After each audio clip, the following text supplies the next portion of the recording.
Some mirrors are not meant to show your face. They remember. They watch. And sometimes, they look back. In old houses near Thai canals, there is a whispered warning.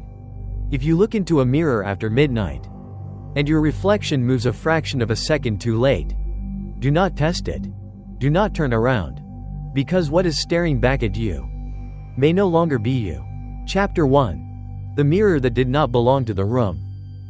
The wooden house leaned beside the old canal as if it had been standing there for too long to remember when it was first built. The planks were darkened by moisture, and the smell of mud and algae had seeped deep into every crack, creating a sour, nameless odor, the smell of stagnant water, of time, of things forgotten. Molly arrived on a light rainy afternoon. The sky over Samet Prakan was so gray that the canal reflected nothing but a thick, murky color. She carried an old suitcase, a few personal belongings, and a small wooden box containing her mother's ashes. They said her mother had slipped and fallen into the canal. An accident, just one short word, but Molly had never truly believed it. Her bedroom was on the second floor, small, with a low ceiling. Daylight filtered in through a narrow window, blocked by warped wooden bars.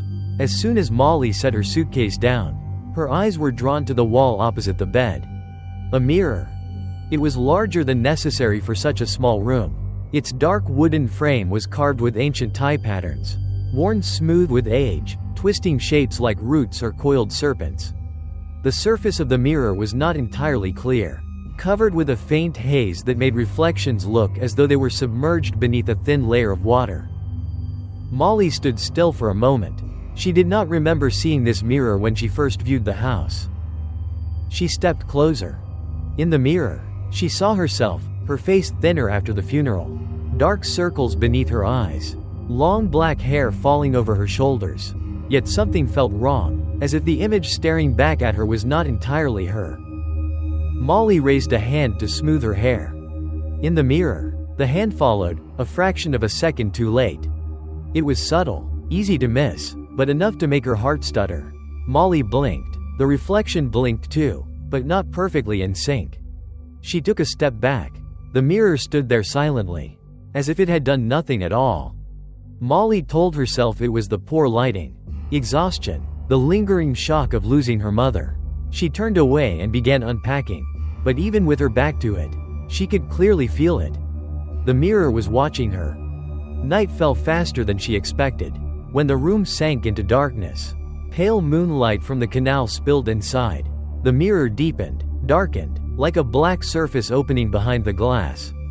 Before going to bed, Molly turned her head without thinking.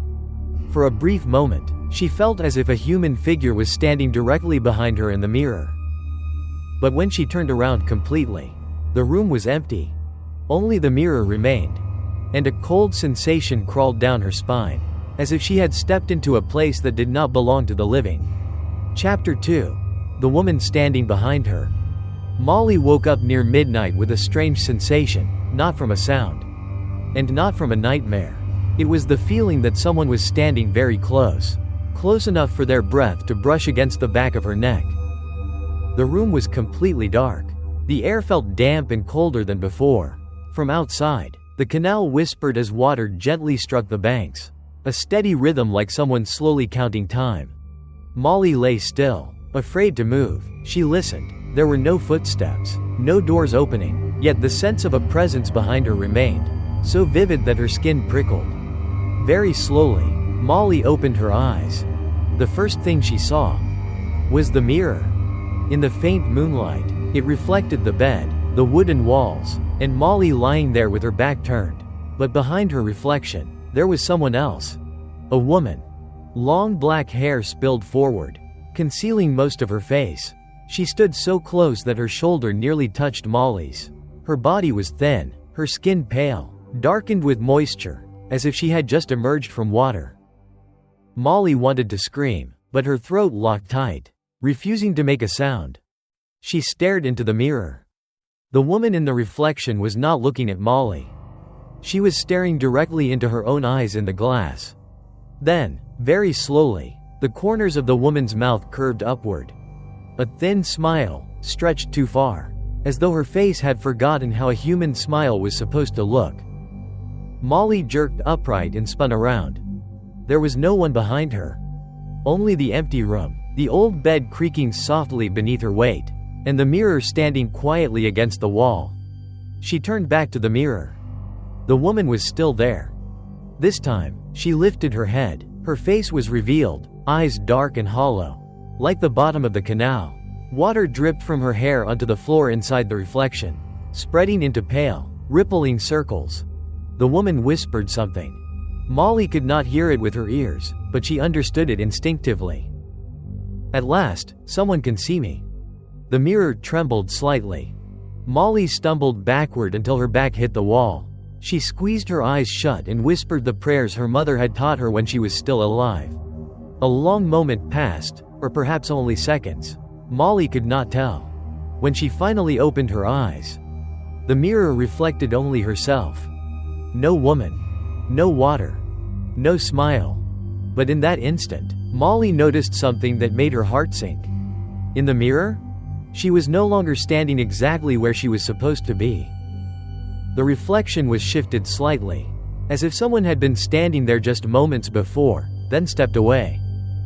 And in the heavy silence of the room, Molly heard a whisper as thin as mist, brushing against her ear. "Do not turn your back on the mirror." Chapter 3.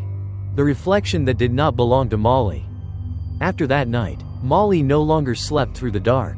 Every time she drifted off, she woke again with the sense that something in the room had shifted, very slightly. Very slowly, but enough that it could not be ignored. She began leaving the bedside lamp on all night. The weak yellow light spilled across the mirror, keeping it from turning into a black, bottomless surface. Yet the light did not make her feel safe. It only made things clearer. In the morning, Molly stood before the mirror to tie her hair.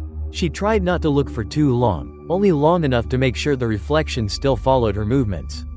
Her hand rose. Her hair was gathered, the elastic stretched tight. In the mirror, everything was correct. Until she turned away. Molly took only 2 steps before she noticed, in the corner of her eye, that the reflection had not moved. She froze. Her heart clenched. Slowly, she turned back. In the mirror, another Molly still stood there, her back facing the room, one hand gripping her hair. Unfinished, her shoulders trembled slightly, as if she were hesitating. Then the reflection slowly turned its head and looked directly at the real Molly. There was no surprise in that gaze. It was the look of someone who had been waiting. Molly stepped backward instinctively. At the same moment, the reflection took a step forward, not toward her movements, but toward the surface of the mirror itself, as if the distance between glass and world no longer mattered. Molly squeezed her eyes shut. When she opened them again, the mirror had returned to normal. The reflection had finished tying its hair, standing in the correct place. Nothing was wrong, nothing was out of order. But from that moment on, Molly knew one thing with certainty.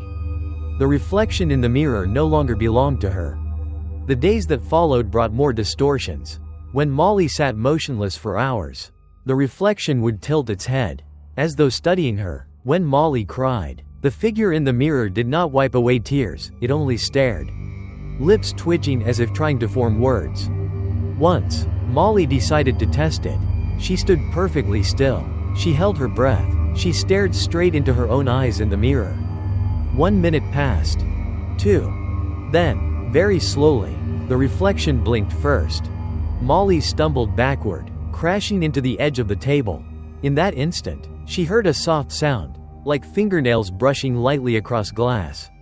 Not sharp, not scraping, wet and dull, like damp skin sliding against a cold surface. That night, Molly dreamed she was standing before the mirror. But in the dream she had no face.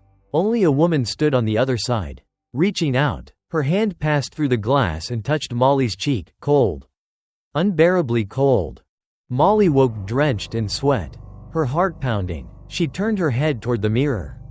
In the lamplight, her reflection sat on the bed exactly as it should have. Yet something was terribly wrong, something so small and precise that Molly did not dare move. In the mirror, Molly was looking straight at her, even though in reality her head was bowed. And this time, the reflection spoke clearly, no longer vague or distant. You do not belong here much longer." Chapter 4. The name erased from the village. After the night she heard the voice from the mirror, Molly no longer dared to stay inside the house for too long. During the day, she opened every window, letting sunlight pour into the room as if brightness could drive away whatever clung to the air. But the mirror remained, no matter how strong the light was.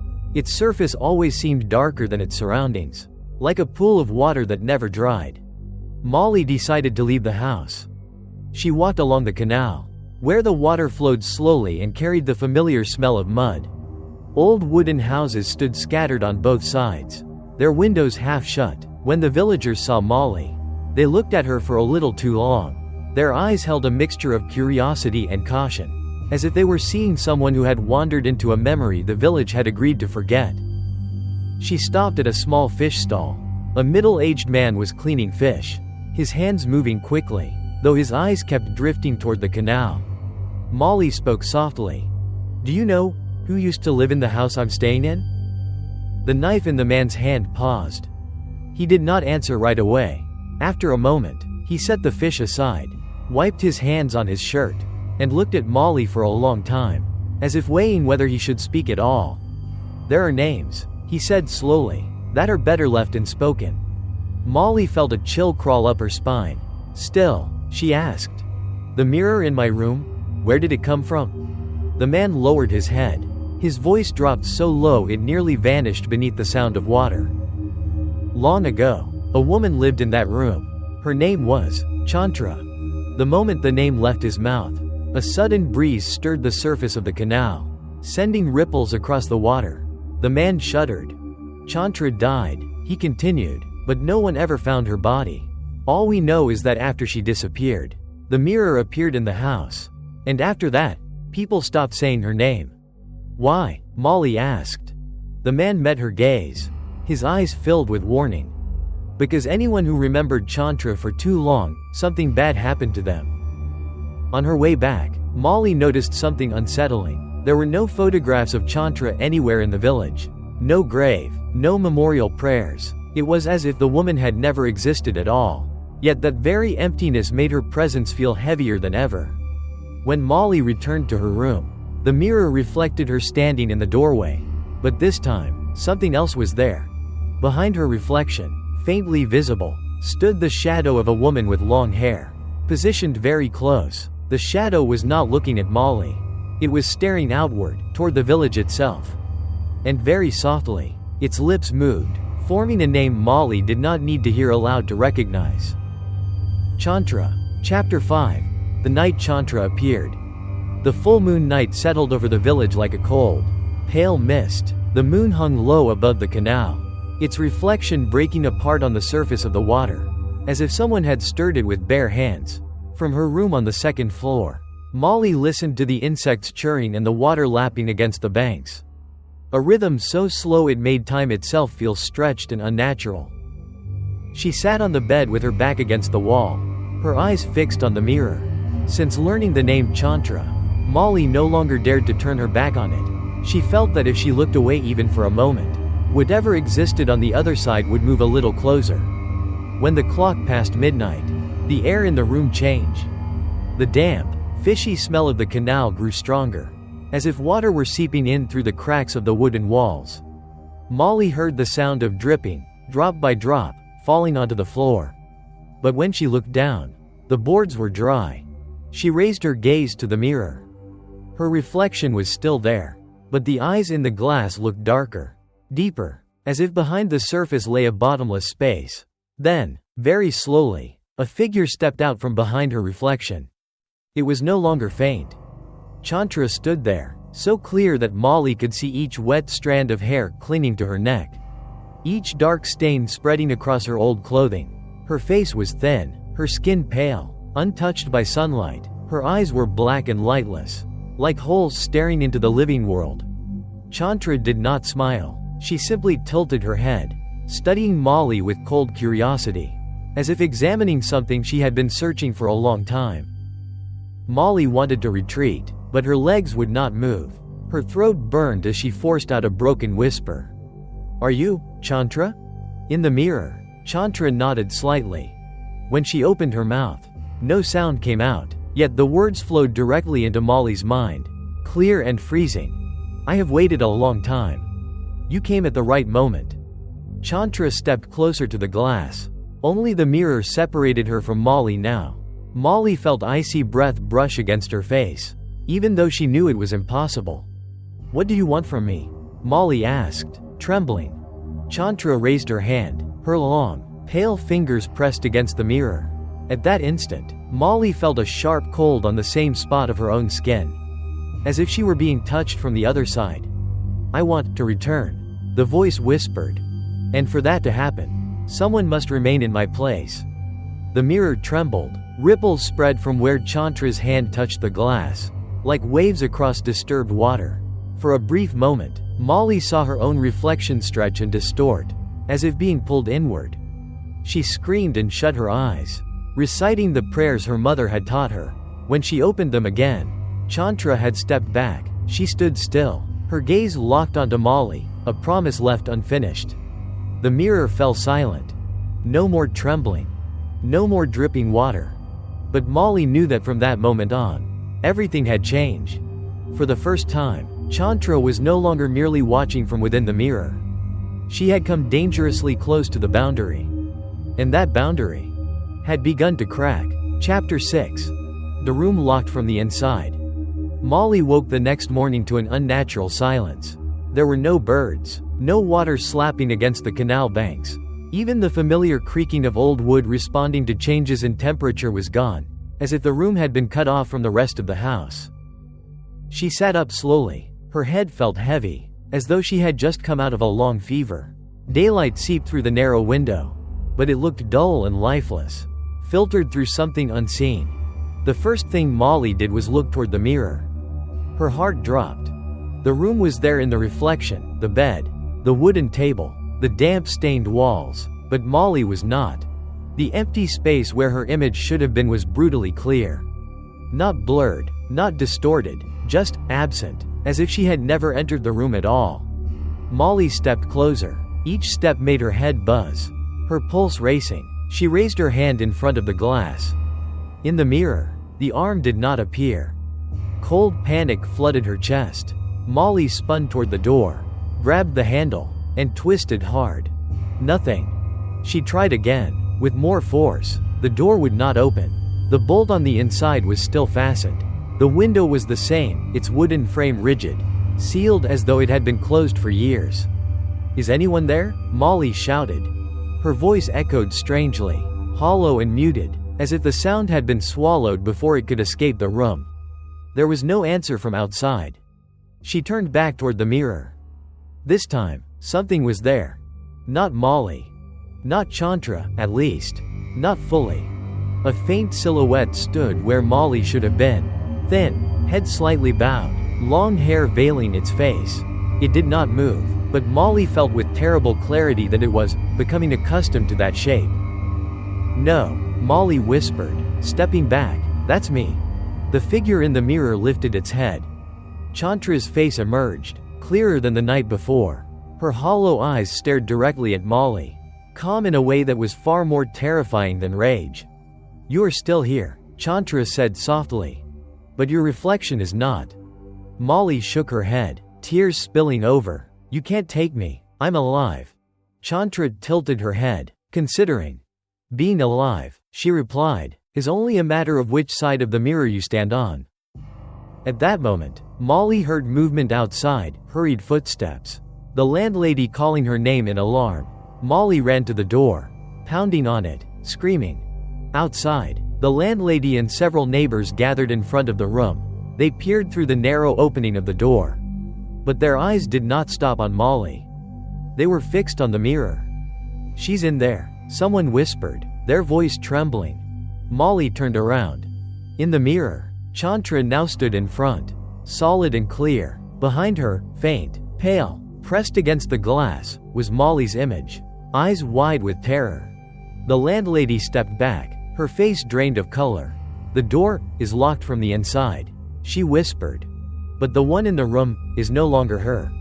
Molly slammed her hands against the glass. Her mouth opened in a scream that made no sound. No one heard it. And for the first time, Molly understood something that made her fear real in a way it had never been before. She was still here, but the world outside had begun to lose the ability to see her. Chapter 7. The thing that was not a mirror. That afternoon, the sky darkened too quickly, as if the light were being drained from the village. Low clouds pressed down on the rooftops, and wind rose from the canal, carrying the thick smell of stagnant water. When the shaman arrived, no one dared stand close. The villagers stepped back, leaving a clear path, as though afraid to be touched by whatever waited inside the room. The shaman was a thin, elderly man, his hair nearly white, his skin darkened by sun and age. He carried a worn cloth bag filled with things Molly could not fully see: amulets, candles, powdered ash, and a small wooden-handled knife smoothed by years of use. The moment his foot touched the wooden steps leading up to Molly's room, he stopped. He closed his eyes and drew in a long breath. "Someone is being held here," he said, his voice rough but steady. "Not by chains, but by memory." The door was opened. The shaman stepped inside. He did not look at Molly first. He looked straight at the mirror. With a single glance, his expression changed. His fingers tightened around the bag, trembling slightly. "This is not a mirror," he said quietly. "This is a door." The villagers fell silent. The shaman approached, but did not touch the glass. He traced an ancient symbol in the air, murmuring words Molly had never heard before. The air in the room grew heavy, pressing in from all sides, as if something unseen were listening. "Long ago," the shaman continued, "reflective surfaces were used to bind souls, not to let them pass on, not to let them return, only to keep them suspended." Molly stood behind him, shaking. "Chantra, is she trapped inside?" The shaman shook his head. "No, Chantra walked in on her own." At that moment, the surface of the mirror rippled gently, like water stirred by wind. Chantra's figure appeared, standing close on the other side. She stared at the shaman, her eyes no longer empty, but burning with resentment. "They forgot me," her voice echoed inside everyone's mind. "And forgetting is a curse." The shaman clenched his jaw. "You have no right to pull the living in to replace you." Chantra let out a soft, broken laugh. "I did not pull them in. I only opened the door. They stepped through on their own." Molly's head spun as images flooded her mind, visions not her own. Chantra standing before the mirror years ago, water dripping from her hair, eyes red from crying, whispering a vow in despair. "If no one remembers me, then I will remain inside the memories of others." The shaman turned to Molly, his gaze grave. "You are still half on this side," he said, "but if your reflection is taken completely, you will have no place left in this world." "Is there a way to stop it?" Molly asked, her voice breaking. The shaman was silent for a long time. Then he spoke, each word heavy as stone. "There is. But it requires a price." At that instant, Chantra placed both palms against the mirror. A thin crack appeared, running from top to bottom like a narrow wound. "I have waited long enough," she whispered. "Either you, or no one at all." The mirror began to shake violently. The air in the room felt as though it were being torn apart. And Molly understood that from this moment forward, there was no path back. Chapter 8. Memories that did not belong to Molly. After the night the mirror cracked, Molly began living in fragments of time. She was no longer certain whether she was awake or dreaming. Some mornings she opened her eyes and needed several minutes to remember who she was, where she was, and why this room felt unbearably familiar even though nothing in it truly belonged to her. The memories began arriving without warning. When Molly washed her face, the water running into the basin suddenly turned cloudy. For a brief instant, she saw her own hands, thinner, rougher, trembling from the cold. Dark bruises marked her wrists, shaped like fingerprints. Molly jerked her hands back. The water cleared, but the pain remained. She began hearing sounds with no source. A voice calling a name while she was fully awake. Not Molly, but another name, spoken in a tone so familiar it made her chest tighten. Chantra. Each time she heard it, Molly felt something heavy sink inside her, as though she had lost something precious without knowing what it was. At night, The dreams became cruelly vivid. Molly saw herself standing before the mirror. But it no longer reflected the present room. It reflected the past. The room was cleaner. A dim oil lamp cast yellow light. A young woman stood before the mirror, Chantra, her eyes swollen from crying. Molly was not just watching. She was feeling. The feeling of betrayal. The feeling of abandonment. The feeling of being turned away by an entire village. Treated as if she had never existed. In the memory, Chantra placed her hand on the mirror and whispered, "If they will not look at me, then I will look at them forever." Molly woke with tears soaking her pillow.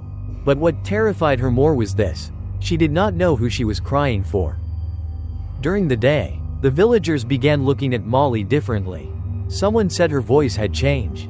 Someone else said the way she stood resembled a woman who had lived there long ago. The landlady sometimes watched Molly through a crack in the door, her lips moving as if she were about to call a different name. One afternoon, Molly found herself standing at the canal's edge. Her feet stopped at the exact spot where her mother had fallen into the water. No one had shown her. No one had led her there. Yet she knew this place intimately, as if she had stood there countless times before. In the dark water, Molly saw her reflection. But it was not hers. The hair was longer. The eyes were deeper, hollowed by sorrow. The smile was faint and painfully familiar. The reflection looked up and whispered in a voice Molly recognized instantly, though she had never truly heard it before. "At last, you remember." Molly stumbled back, her heart racing. She returned to her room and locked the door. The mirror greeted her with a new image. In the glass, Chantra stood behind her, but this time the boundary between them was blurred. The line separating the two images faded. Merging together, Chantra's face pressed close, so near that Molly could see tiny cracks in her skin, like an old mirror about to shatter. "Memory is the fastest path," Chantra whispered. "When you remember enough, you will stop resisting." Molly clutched her head, shaking it violently, trying to push the images away. But deep within her mind, a cold fear rose with terrible clarity. If Chantra recovered her entire life through Molly's memories, what part of Molly would be erased to make room? The mirror trembled softly, as if answering the question. And for the first time, Molly could no longer tell whether she was holding Chantra's memories, or whether Chantra was slowly, patiently claiming her. Chapter 9. When the shadow gained weight. The change did not arrive suddenly. It came slowly, quietly, like water seeping into wood. No one noticed it at first, not until everything had already begun to rot from the inside. Molly was the first to feel it. At first, the signs were small. When she stood before the mirror, Chantra no longer looked flat, no longer seemed trapped within the surface. Her form appeared denser, more defined, as if light had begun to touch her skin. The blurred edges sharpened, and then, one gray morning, Molly saw something that made her heart stop. Beneath Chantra's feet in the mirror, there was a shadow. Not a reflection, but a shadow cast by light, stretching across the floor, angled and heavy, identical to the shadow of a living person standing in the room. Molly staggered back, her spine hitting the wall. She looked down at her own feet. She had a shadow. Then she looked back at the mirror. Two shadows lay side by side, overlapping, as if only one step remained before they became one. From that day on, physical disturbances began. At night, Molly heard the floorboards creak, softly, slowly, not the hurried steps of someone walking, but the careful sound of someone learning how to walk. When she sat up, the sound stopped instantly, but the mirror trembled, like water disturbed by an unseen touch. Once, Molly left her comb on the table. The next morning, it lay on the floor, directly in front of the mirror. No one else could have entered the room. The door had been locked from the inside. Chantra had begun to touch objects. Molly saw the first proof one afternoon. On the mirror's surface, exactly where Chantra usually placed her hand, appeared a faint stain in the shape of a palm, like a wet handprint left on cold glass. But it did not dry. It spread slowly, as if moisture were seeping into something that should not absorb it. "I am closer now," Chantra whispered. The voice no longer echoed inside Molly's head. It echoed in the room. Molly covered her ears, but she could still hear it. The voice now had direction. Distance. It was no longer everywhere. It was right in front of her. That night, Molly did not sleep. She curled on the bed, eyes fixed on the mirror. Just before dawn, as the lamp flickered, Chantra took another step. Not a step inside the mirror. A step beyond it. One foot emerged. A pale, water-soaked foot pressed onto the wooden floor outside the glass. The floor gave a soft creak, an unmistakably real sound. Molly gasped. She saw the wet footprint spread across the floorboards. Unmistakably human. Chantra stopped. She did not step fully through. It was as if she were testing whether the world would accept her. "You can feel it now," Chantra said softly, her lips curving ever so slightly. "This world no longer rejects me." Molly trembled.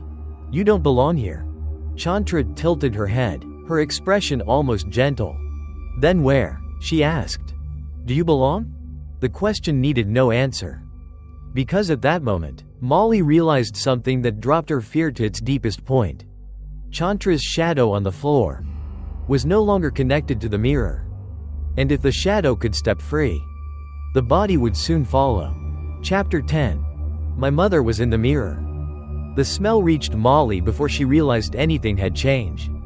It was not the familiar damp odor of old wood, but something sharper, heavier, the smell of mud, of algae, of water that had stood still for far too long. It was the same smell that had clung to her mother's clothes on the day they pulled her body from the canal. Molly stood before the mirror, gripping the edge of the table. Chantra had stepped back slightly, as if making space for something else to emerge. The surface of the glass rippled, slow and deep, and from that depth a familiar figure began to appear. Her mother. She stood there silently, thinner than Molly remembered, her hair hanging down, soaked, water dripping endlessly from her chin. Her eyes were wide open, unblinking, fixed on Molly with a sorrow so complete it no longer needed tears. "Mom," Molly whispered. Her voice broke on the first syllable. In the mirror, her mother's lips moved. No sound came from them. But the words poured directly into Molly's mind, heavy and cold as stone pressing against her chest. "You looked too." Molly shook her head violently. "No, I didn't know. I didn't see anything." Her mother tilted her head, a gesture painfully familiar. Chantra stood behind her, placing a gentle hand on the woman's shoulder, an unspoken confirmation. "That day," her mother's voice continued, "I was only looking for you. I heard a voice calling from this room." Molly's heart tightened. She remembered that evening clearly, her mother leaving at dusk, saying she would be back soon. She never returned. The voice in the mirror went on. "I saw the mirror. I saw a woman standing on the other side. And I saw you." Molly gasped. "I had never been here before." Chantra smiled faintly. "Memories," she said softly, "can arrive before people do." The mirror trembled. Shattered images flooded Molly's mind, her mother standing before the mirror, calling Molly's name in panic. Chantra whispering, the glass rippling like water, the sudden freezing grip on her wrist, black water filling her lungs. "I did not slip," her mother's voice said calmly.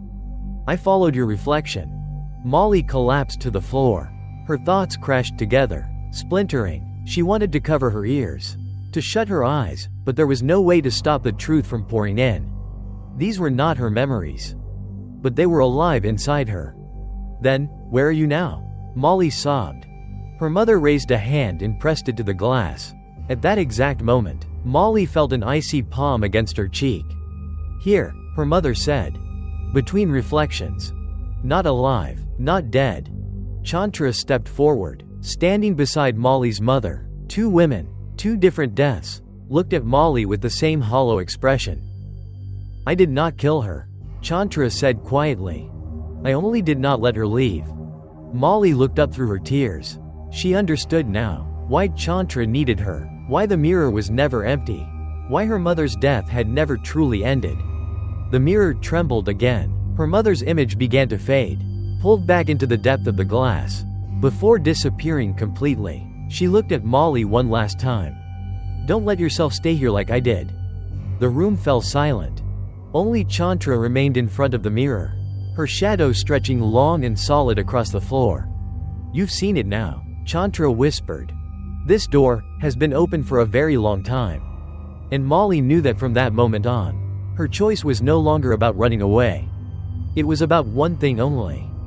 Who would remain behind the mirror when everything was over? Chapter 11. The Replacement. Molly did not disappear all at once. Her absence unfolded slowly, carefully, like a shadow fading as the light shifts, until one day people only realized it had been gone for some time. At first, it was only small things. The landlady no longer heard Molly's footsteps on the stairs in the morning. The bowl of rice left outside the bedroom door remained untouched until afternoon. When she knocked and called out, only a hollow echo answered, as if the room itself were empty. But Molly was still there. She could see everything, hear everything, feel everything, yet each time she tried to touch someone, her hand passed through the air, cold, empty, unreal. In the mirror, Chantra grew clearer by the day. Her skin no longer looked deathly pale, but carried the color of the living, though still cold, still lacking warmth. Her hair dried, her eyes began to reflect the light of the room. "You're taking me," Molly whispered. Chantra looked at her through the glass, her voice calm. "I am only taking back what this world owes me." Molly stepped out of the room. She stood on the staircase, looking down into the living area below. The landlady walked past her without slowing. Without hesitation, the woman stopped in front of the mirror in the living room and looked at Chantra's reflection, now wearing Molly's clothes, standing as naturally as if she had always belonged there. "Have you eaten yet?" the landlady asked. Chantra smiled. "Yes."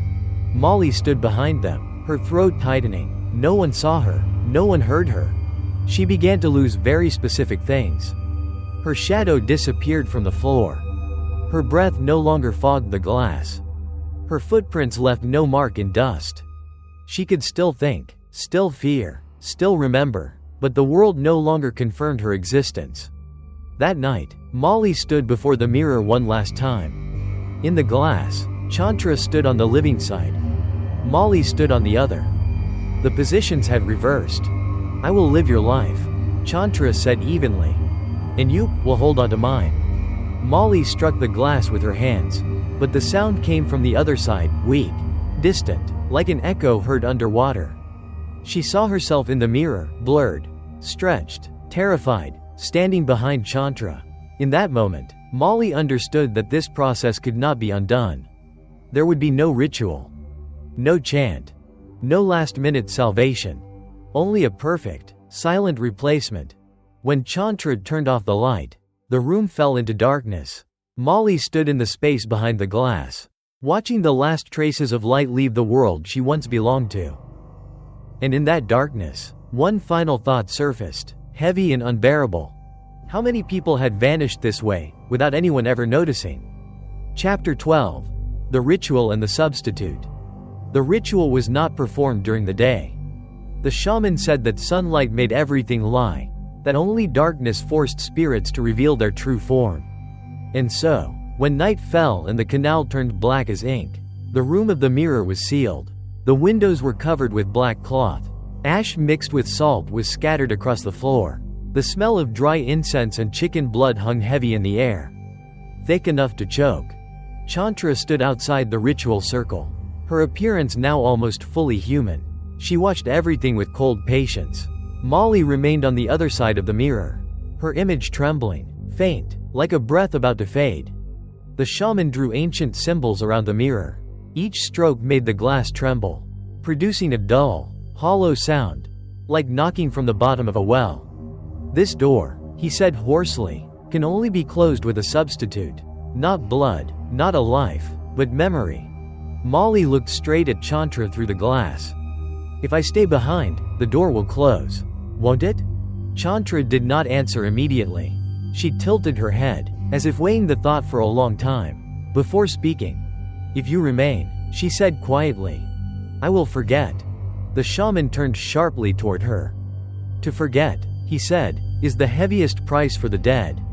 In that moment, Molly understood. Chantra did not fear being trapped. She feared being forgotten again. The ritual demanded one of two endings. Either Chantra would be forced back with all her pain and memories intact, or Molly would remain, carrying Chantra's memories so that Chantra could live completely. The chanting began. The shaman's voice was low and steady, blending with the sound of water outside the canal, as if something far away were answering. The mirror cracked further, thin fractures spreading like dry veins across the surface. Chantra stepped into the circle of ash. Instantly, her skin paled, as if the living world were beginning to reject her presence. "Choose," Chantra said, her voice no longer certain. "Stay, or let me disappear." Molly looked at her own reflection, faint, dissolving, then at Chantra, standing solid and breathing in this world. "There are people who should not be remembered this way," Molly said softly. "And there are pains that should not be passed on." She raised her hand and pressed it against the glass from the inside. At that instant, the shaman shouted the final incantation. The circle of ash flared as cold wind rushed through the room. The mirror shook violently, then opened. Chantra screamed, not from pain, but as her memories were torn back into her all at once. Years of betrayal, of being erased, of the curse spoken in despair. Molly felt those memories leave her. Piece by piece, she grew lighter, emptier. When the ritual ended, the room fell silent. Chantra vanished from the circle. The mirror stood still, its surface clouded, as if it no longer reflected anything at all. The shaman collapsed to the floor, gasping. "The door is closed," he said.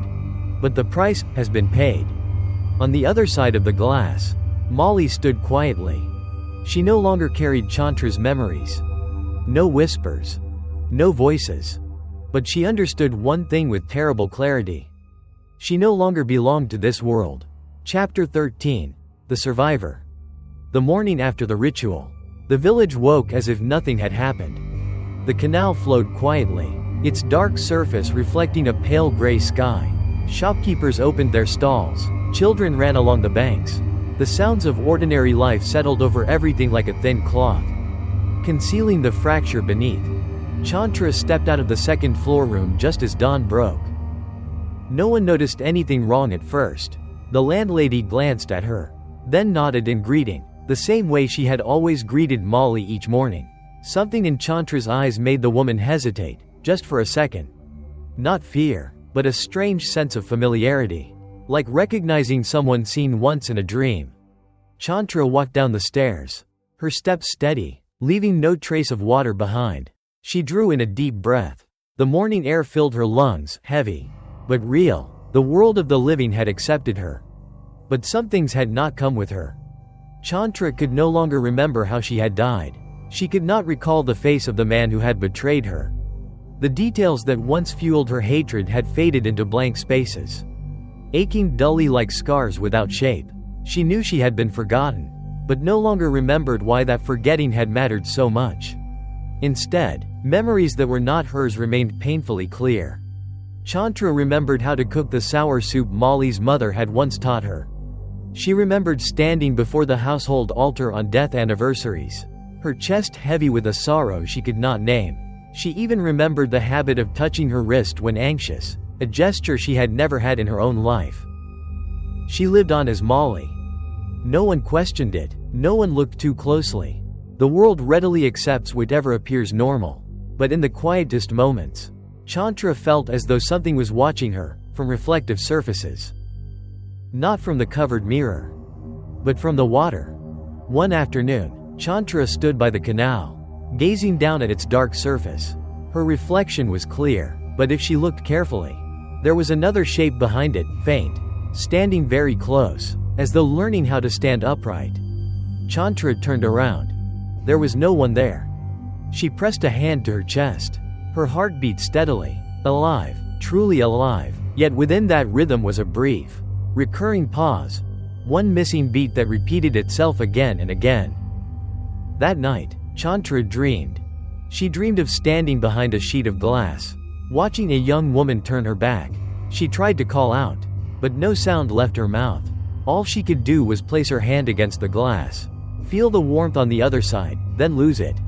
When she woke, Chantra could not remember the dream clearly. Only a hollow sensation lingered, stretching through the day. Upstairs, the mirror in the second-floor room remained covered with black cloth. No one uncovered it, no one dared. But on very late nights, when the village had fallen completely asleep, some people claimed they heard soft knocking from behind the cloth. Not a plea, not anger, but the sound of someone who was still there. Chapter 14. The canal changed color. No one in the village noticed the change at first. At the beginning, there were only small whispers. A fish seller mentioned that the canal smelled different that day. A child said his reflection in the water moved more slowly than usual. Things like that were easily dismissed in a place long accustomed to dampness and stories without answers. Until the third morning after the ritual. The canal was no longer black. It had turned a murky gray, as if someone had stirred the mud from the bottom. The water still flowed, but more slowly, heavier. The ripples spreading across the surface reflected not the sky, but incomplete shapes, shoulders, hair, dark patches resembling bodies broken apart. Chantra stood on the bank, watching in silence. She did not know why her heart beat faster at the sight of the water's color.